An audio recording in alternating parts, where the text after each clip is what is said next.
কালোজাম মিষ্টি পুরো তৈরি হয়ে গেছে। নমস্কার বন্ধুরা, প্রতিদিনের মতো আজ আমি চলে এসেছি সৈনিক কিচেন থেকে। আর আজকের মিষ্টিটা হবে একদম অন্যরকম। আমি বানাবো সুজির কালোজাম মিষ্টি। আর এই যে এর জন্য 1 প্যাকেট সুজি নিয়েছি। এটা গ্রামে আছে 200 গ্রাম। এই 200 গ্রাম সুজি দিয়েই কিন্তু আমি 1 কেজি কালোজাম মিষ্টি তৈরি করবো। দুধ ছানা কিচ্ছু লাগবে না, একদম অল্প উপকরণ দিয়েই কিন্তু তৈরি হয়ে যাবে। অবশ্যই বন্ধুরা সাথে থেকো। আমি একটা কড়াই বসিয়ে দিয়েছি। সবার প্রথমে একটু কড়াই ঘি দিয়ে দেবো। আমি 1 চামচ ঘি দিয়ে দেবো। ঘিটা একটু হালকা নেড়ে দেবো। এবার আমি সুজিটা দিয়ে দেবো। সুজিটা দিয়ে এবার হালকা নেড়ে চেড়ে ভেজে নেব। সামান্য পরিমাণে একটু লবণ দেবো। লবণটা দিলে টেস্টটা একটু ভালো আসে। লবণটা দিয়ে আবারও একটু হালকা নেড়ে নেব। সুজিটা পুরো ভাজা হয়ে গেছে, এরকম সাদা সাদাই থাকবে। এবার আমি পরিমাণ করে জল দিয়ে দেবো।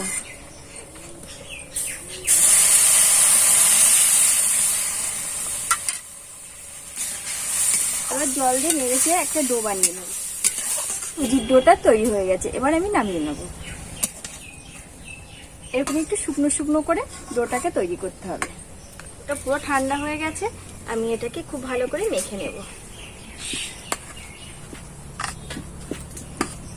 একটু হাতে ঘি দিয়ে দেবে, তাহলে খুব ভালো হবে, হাতে তো লাগবে না। এই যে এইভাবে করে মেখে নিয়েছি। এই দেখো হাতের আঙুলটা এরকম ভাবে বসে যাচ্ছে। দেখো একটু শক্ত আছে, কিন্তু একদম কিন্তু নরম না। এইভাবে করেই মাখতে হবে ডোটা। এবার আমি মিষ্টির আকারে গড়ে নেব। এরকম হাতে একটু নিয়ে নিয়েছি, আর একটু গোল করে নেব। গোল করা হয়ে গেলে আর এইভাবে করে চাপ দেবে, এইভাবে, তাহলে কালো জামটা পুরো রেডি হয়ে যাবে। এইভাবে করে আমি তৈরি করে নেব সবটা।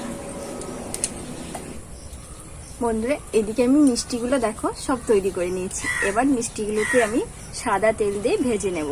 আর ভাজার সময় একটু সময় ধরে ভাজতে হবে, কালোজাম মিষ্টি হবে তো একটু সময়টা। এবার আমার তেলটা গরম হয়ে গেছে, আমি একে একে তেলে দিয়ে দেব।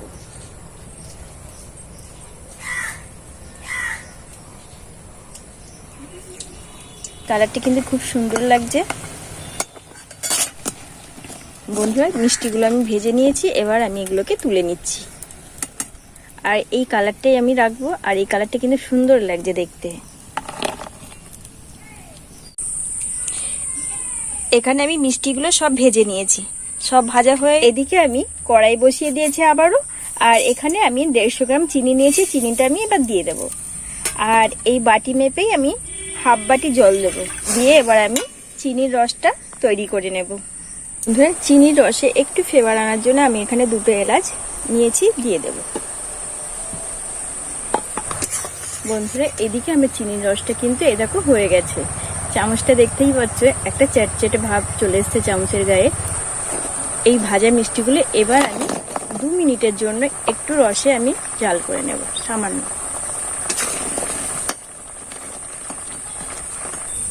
মিষ্টিগুলো কিন্তু উনুন থেকে নামিয়ে নিয়েছি। আর দেখো রসে ডুবে কতটা বড় বড় হয়ে গেছে।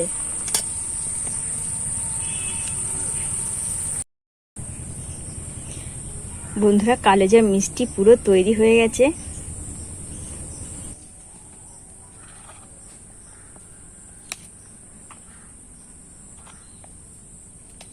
কত সুন্দর দুর্দান্ত।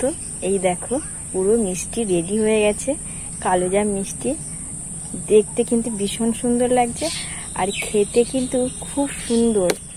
আর যতক্ষণ তোমরা রসে রেখে দেবে ভেতরটা একদম নরম তুলতুলে হয়ে যাবে, ভীষণ সুন্দর। আর ভেতরের রসটা খুব ভালো করে ঢুকে যাবে, আর খেতেও খুব ভালো লাগবে। একটা আমি দেখাচ্ছি হাত দিয়ে ভেঙে। এই দেখো কতটা নরম, আর রস এই দেখো, রস একদম তৈ তৈ করছে, দেখেছো?